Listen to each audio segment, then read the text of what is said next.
Hopefully this design will someday become mainstream for hardware wallets, but as of today, to the best of my knowledge, this proof of concept is pretty unique.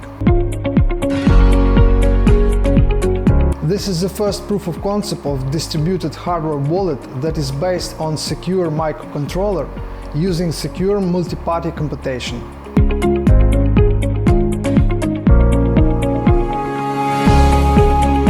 First, not all do. Like Ethereum, for which I implemented first, it doesn't. Then, for Bitcoin, multi-sig transactions are way bigger and more costly.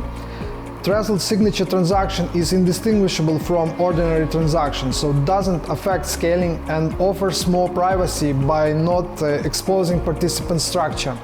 For Ethereum, there are smart contract-based multi-sig wallets, but they also require more computationally complex transactions and, what's even worse, actually surrender funds to third party, not to mention string of large-scale failures.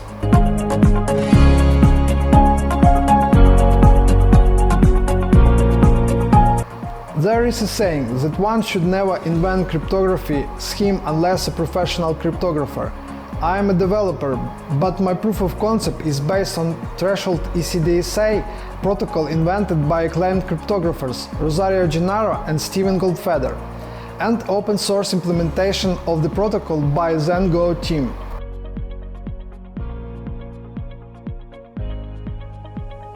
It is based on MediaTek's chip that is first certified device for Microsoft's Azure Sphere, end-to-end security architecture for Internet of Things.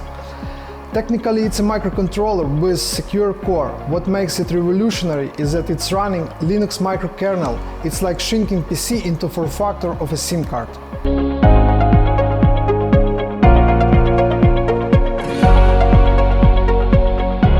You would not do something with a transport jet if you would be more safe with a camera drone, again for a fraction of the costs.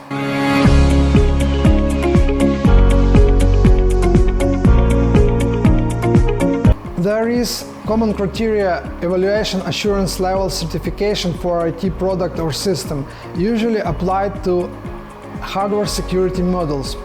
So imagine how I was surprised finding out that Microsoft XP Professional was certified EAL4+. As usual, the devil is in details. Certification is about meeting specific assurance requirements that you supply with your product for testing. So product with higher level isn't necessarily more secure than the one with lower EAL level. Azure Sphere certified devices has own standards. I don't have info whether Microsoft is planning to certify the chips for EAL because it's a long and costly process that is not always bringing more security to a product. Like for obvious reasons, security updates and hotfixes bring much more regarding safety to Windows users than EAL4 certification.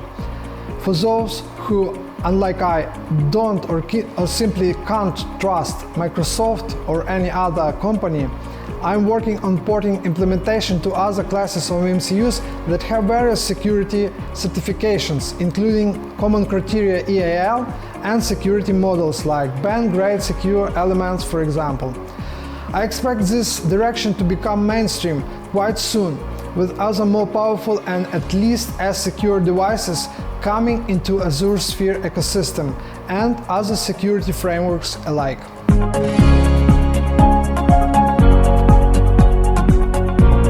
It's strong and clear vision. Porting algorithm that makes your phone hot or even big PC noisy while spinning a fan, to make it run on microcontroller with 10,000 times less memory and 100 times slower CPU, it requires quite persistent and concentrated efforts. Then it makes a reality something that even bigger players consider it not quite possible.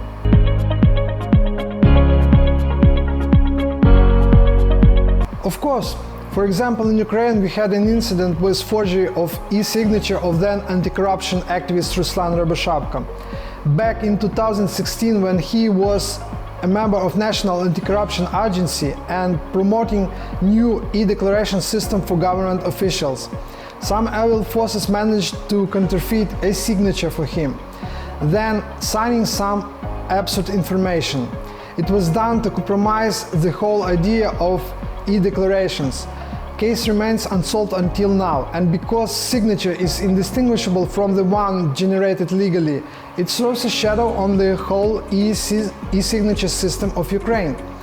Especially given Ruslan Rябошапka is now appointed Attorney General.